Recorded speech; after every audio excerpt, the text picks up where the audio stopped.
One of the world's leading investigative reporters and my dear friend and Fox colleague, Geraldo Rivera, one of the most respected journalists in America, made a stunning revelation days ago about his views of the events on 9/11.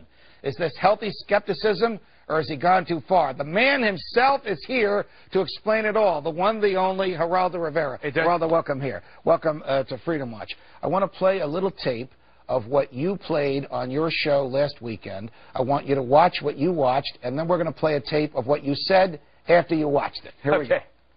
I lost my son, my nephew, my uncle, my son, on September 11th, 2001. Most people don't know that a third tower fell on September 11th. World Trade Center 7, a 47-story skyscraper, was not hit by a plane. Although the official explanation is that fire brought down Building 7. Over 1,200 architects and engineers have looked into the evidence and believe there is more to the story. Bring justice to my son, my uncle, my nephew, my son, and thousands of others who died on September 11th. Go to buildingwatch.org. Is their claim that more than 1,300 architects and engineers examined the evidence about Building 7's collapse and disagree with the official report issued by the National Institute of Standards and Technology. It is November 2010. Why are you, with all the spotlight that you can draw to what you say because of who you are, revisiting 9/11 and who caused it or who may have caused it now? Let me take one brief back step and contextually say that I loathe conspiracy theories. I know that. I've investigated the Bermuda Triangle. My son Cruz and I were just watching a documentary about it. The Kennedy assassination. I played the Zapruder film for the first time on national television. You're not a fan of Jesse, I am Jesse Ventura on that one. Or conspiracies generally.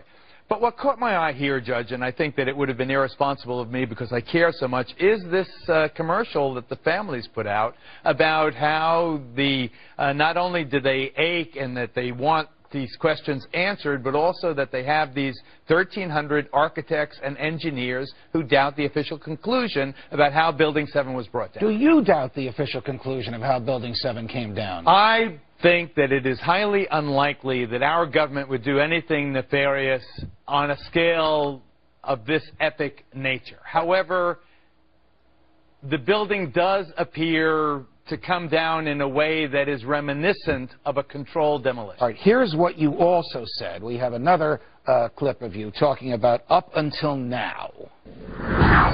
Up until now, only those considered nut jobs question the official conclusion that office fires caused by the nearby catastrophe of the towers collapsing brought down Building number 7. And if explosives were involved, that would mean that the most obnoxious protesters in recent years are right.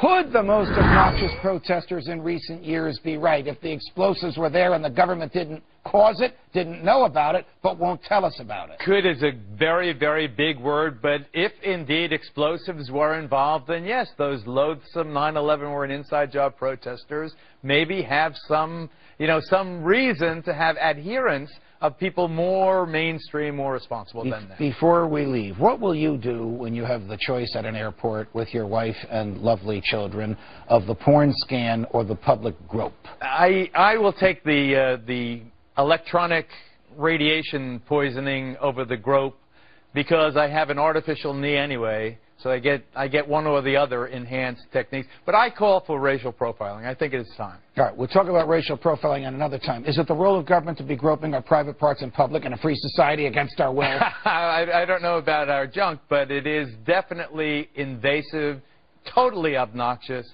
and I think very, very crude. Geraldo, always a pleasure. Thanks for...